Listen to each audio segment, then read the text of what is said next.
Bonjour à tous et bienvenue dans ce flash d'information. Un conseil des ministres s'est tenu hier, mercredi 3 février, au palais de la présidence de la République, sous la présidence du chef de l'État. L'on retient de ce conseil bimensuel la fixation des modalités pour l'organisation des législatives du 6 mars prochain, la création de la deuxième école nationale de police, la construction d'une dizaine de ponts dans l'intérieur du pays et l'ouverture de la campagne 2021 pour la commercialisation de la noix de cajou. 200 jeunes issus de différentes localités de la région du Haut-Sassandra ont reçu des mains du ministre de la Promotion de la Jeunesse, Mamadou Touré, leur attestation de fin de formation en agro-pastoral. Ils constituent la première promotion des jeunes formés au métier de l'agriculture et de l'élevage. La formation s'inscrit dans le cadre du volet autonomisation des jeunes du programme social du gouvernement. Elle vise à former et à créer une élite agricole nationale qui réponde aux standards internationaux. Le reportage de Jeanne Toubé.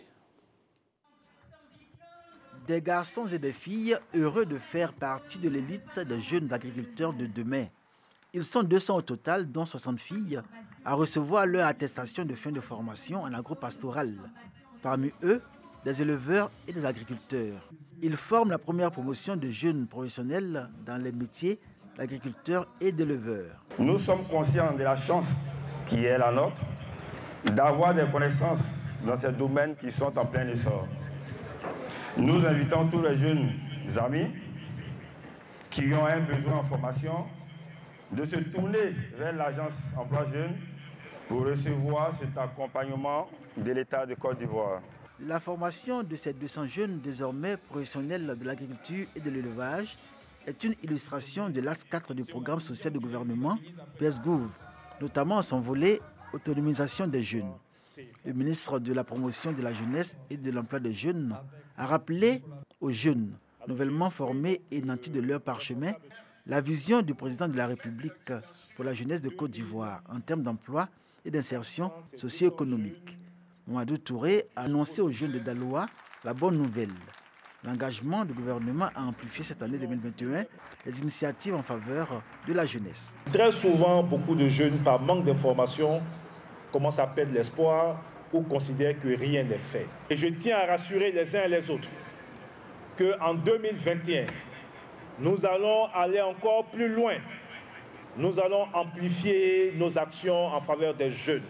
Pour les jeunes du Haut-Sassandra, l'horizon s'annonce radieux pour ce qu'ils sont en droit d'attendre. Avant eux, 525 jeunes ont bénéficié de permis de conduire, 366 autres recrutés et mis en activité dans le cadre des TIMO, travaux à haute intensité de main-d'œuvre et dans divers autres secteurs comme la formation et l'appui à la production avicole. Les jeunes sont invités à élaborer des projets à soumettre à financement aux agences emploi jeunes dans une perspective d'autonomisation. Dans l'actualité hors de chez nous, 10 soldats maliens ont été tués mercredi dans une attaque imputée à des djihadistes contre leur poste dans le centre du pays.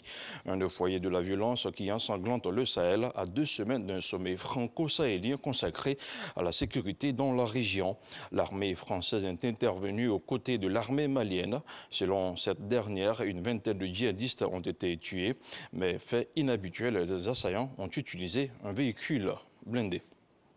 Du sport, du football, tenante du titre, le Maroc affrontera le Mali en finale de la 6e édition du championnat d'Afrique des Nations CHAN dimanche à Yaoundé. Mercredi au stade de Lembe, les Marocains se sont imposés 4-0 contre le Cameroun, pays hôte, et tenteront d'être les premiers à conserver leur couronne dans cette compétition réservée aux joueurs évoluant dans un club de leur pays. Le Maroc, qui avait battu le Nigeria en finale de l'édition 2018, pourrait remporter un 2e titre et ainsi rejoindre la République démocratique du Congo, 2 sacres au compteur 2009-2016. Après leur assemblée plénière qui a eu lieu du 26 au 28 janvier, les évêques de la République démocratique du Congo, ont publié le 2 février un message dans lequel ils interviennent sur la situation sociopolitique du pays à quelques semaines de l'élection présidentielle. L'épiscopat congolais émet de sérieuses réserves qu'une élection présidentielle apaisée, participative, transparente, libre et crédible puisse être organisée dans les conditions actuelles. Et puis, hors du continent africain, en Italie, l'ancien numéro 1 de la BCE, Mario Draghi, a été chargé par le président de la République, Sergio Mattarella, de former un nouveau gouvernement. Il entamera ses consultations cet après-midi avec les représentants des partis politiques. Son chemin s'annonce comme un parcours d'obstacles, mais ce technocrate fin connaisseur du système politique italien a des atouts pour les surmonter. Âgé de 73 ans, l'économiste a lancé un appel à l'unité pour affronter un moment difficile. Voilà, c'est tout pour ce flash d'informations. Restez sur RTI 1. L'info revient à 13 h.